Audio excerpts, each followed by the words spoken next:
રમલા હમણાં હું નવા જૂની છે. હા એ નવી આવતી નહીં અને જૂની જાતી નહીં હો ભાઈ. આવો એ તારી વાત એકદમ હાસી છે. એ બધાયને એમ જ હોય. ગઈકાલે મેં મારી પત્નીને ફોન કર્યો અને કહ્યું કે તને પિયરે જતા 10 દિવસ થઈ ગયા, તું તો મને યાદ જ નથી કરતી ને. મારી પત્ની કહે હતું હશે એવું કંઈ, તું તો મને ચારેય બાજુ દેખાય છે. તુવેરની દાળમાં, ચોખાના દાણામાં, ઘઉંના લોટમાં. હાલું મને તો આંચકો લાગ્યો કે હું ધણી છું કે ધનેણું. એ હા ભાઈ, એ કાગડા બધાય કાળા જ હોય. એ તારી વાત એકદમ સાચી હો ભાઈ. બીજી એક વાત કહું, હું મારી હારે ગયો. સાસુમાએ 8 દિવસ સુધી પાલકની ભાજી ખવડાવી અને 9મા દિવસે પૂછ્યું, એ જમાઈરાજ શું બનાવું? પછી તો મેં કહી દીધું, ખેતર બતાવી દો, એ હું જાતે જ સરી લઈશ. ઓહો ખરે ખરી કરી તે તો. અરે હું મારી પત્ની સાથે શાક માર્કેટમાં ગયો તો ઈ મને કહે 2 કિલો વટાણા લઈ લઉં. મેં કીધું લઈ લે, એમાં શું પૂછવાનું? તો ઈ મને કહે પૂછવું તો પડે ને, આ વટાણા ફોલવાના તો તમારે છે ને. તારી વાત સાચી છે હો. લગ્ન થયા બાદ પુરુષની અડધી બુદ્ધિ તો પત્નીના સોડના જવાબ આપવામાં જ ખલાસ થઈ જાય છે કે શું બનાવું જમવાનું. સાચું કે નહીં? આ પરણેલા પુરુષની તકલીફ તો જુઓ, પોતાની સાથે સાથે તમને મોબાઈલને પણ સાયલેન્ટ રાખવો પડે છે.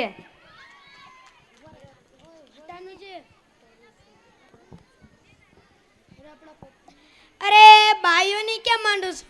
આજકાલની પરજાઓ જોલ્યોની મારી ટીંડોળ હાથમાં મોબાઈલ આવે એ બસ પતી ગયું પૂરું એમ સમજી લ્યો. આપણે કોઈ સાથે વાત કરતા હોય, કોઈનો ફોન આવે તો હાલવા જ મંડે. એલા આપણે કઈ ખેતરનો ગિલાસ સાણિયા છીએ?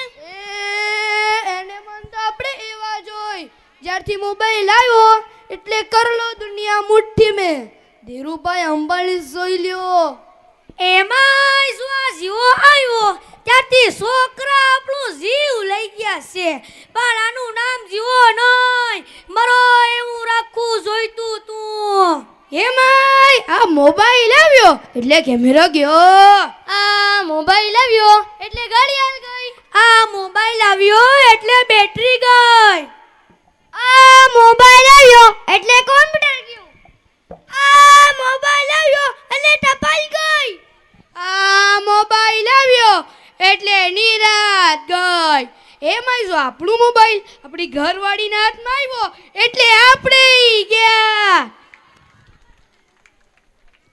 પ્રાણ જાય પણ આપણું મોબાઈલ આપણી ઘરવાળીના હાથમાં નો જાય. લ્યો કરો વાત.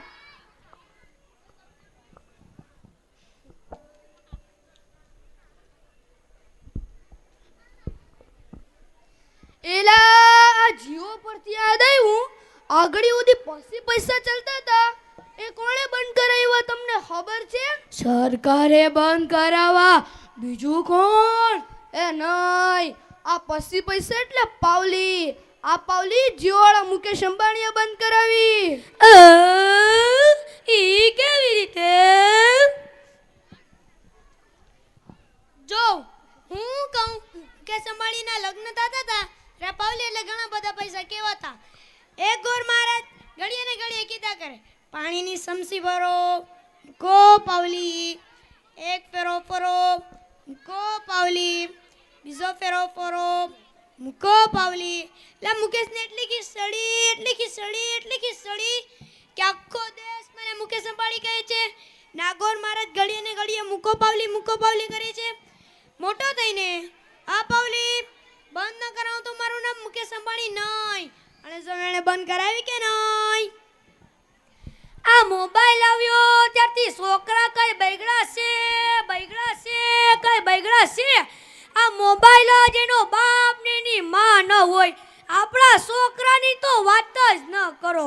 માંગરોળે મોકલા હોય ને બંદરે બેઠા હોય. હવેળાના ડાટા કાઢી નાખે એવા હોય. એલા કાલે મેં ઓલા પલાને કીધું તારો છોકરો પથ્થરના ઘા કરે છે, કોઈને વાગી જશે. પલા કે મારો છોકરો નહીં, મારો ભાણિયો છે. દેખ મારો છોકરો તારા બૂટમાં પાણી ભરે છે. એ લાટા પાટા શણગાર કરીને સ્કૂલે મોકલો હોય અને પાછો આવે એટલે પલાળેલ કાગડા જેવો થઈ ગયો હોય. એક વાત કહું, સાહેબે મારા ટીનિયાને પૂછ્યું 15 ફળના નામ બોલ. ટીનિયો કે એક સફરજન, બીજું એક ચીકુ, ત્રીજું એક પપૈયું અને 1 દર્જન કેળા. થઈ ગયા ને 15 ફળ. લ્યો કરો વાત. અરે આપણા છોકરાની વાત મૂકો તડકે, આપણી જ વાત કરો ને.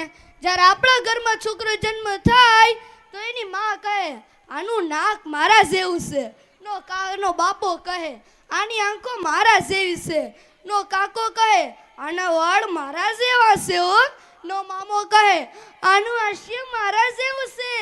ને એ છોકરો જ્યારે મોટો થઈને નાકરણ કરીને આવે એટલે બધા કે ખબર નહીં આ કોના જેવો છે.